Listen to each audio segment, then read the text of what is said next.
Hi, this is Lynn Pavlis-Jenkins of LPJ Consulting. Today's topic is how to deal with bullying by a manager. Bullying is unacceptable anywhere, either in your personal life or your professional life. Unfortunately, many people have had to face bullying by a manager. In a 2017 research study, the Workplace Bullying Institute found that 61% of Americans are aware of abusive conduct in the workplace. Bullying can occur between anyone. However, one of the most difficult situations is when bullying happens by a manager, supervisor, or boss. Bullying can take many forms. It can be verbally abusive. It can be shouting, yelling, and screaming.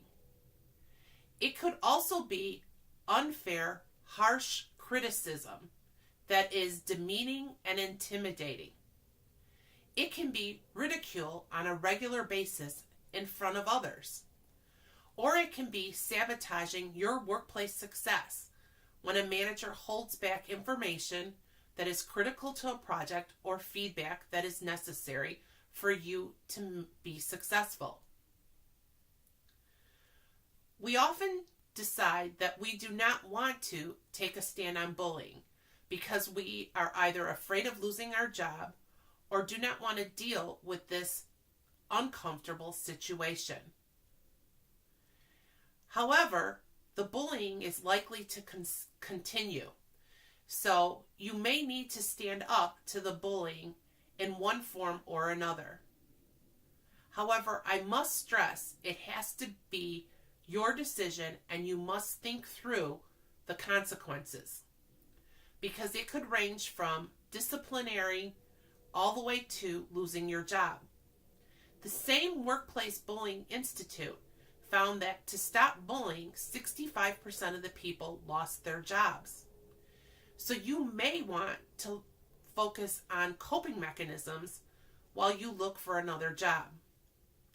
On the other hand, you may decide to stand up to the bullying because you've made it a priority, and especially if your physical or psychological health is impacted.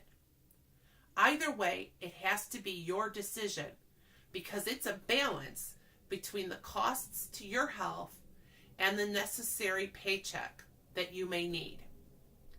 If you decide to proceed, here are 5 steps that can help you handle bullying by a manager. First, you need to speak up for yourself. Bullies often target passive individuals. In a calm, professional manner, you need to address the situation. It is especially good if you can leave your emotions aside. This leads to the second step. You need to be specific about the behavior and cite examples. When doing this, cite the behavior, the impact, what you want to change, and if you're brave enough, the consequences. So what this might look like is, John, you need to stop yelling at me. It is demeaning and intimidating, both to myself and others. What I need for you to do is if you need to have feedback for me, please do that one-on-one in a calm manner and not in front of others. And here's the consequence part. If this behavior does not stop immediately, I am going to go to HR and seek assistance in having this behavior stop by you.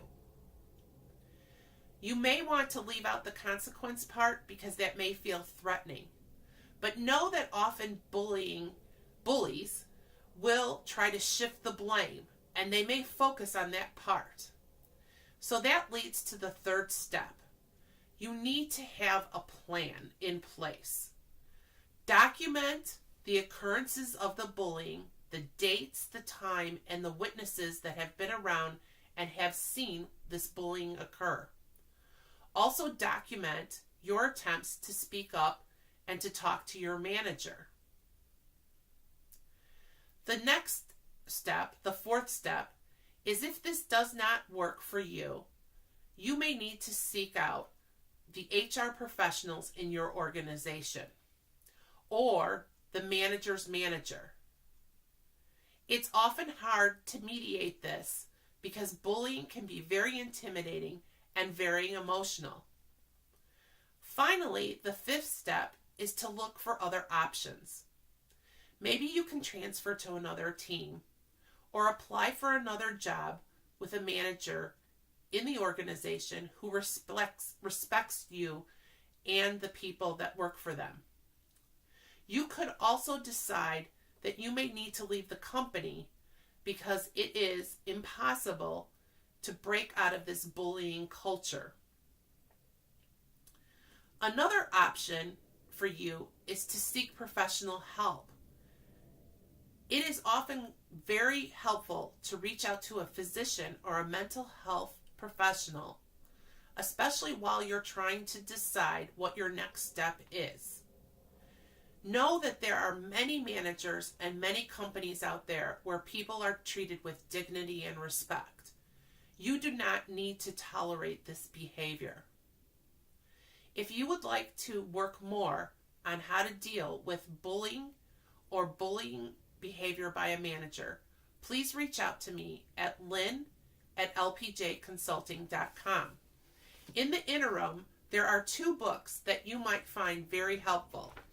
The first is Bullying at Work by Gary and Ruth Namey.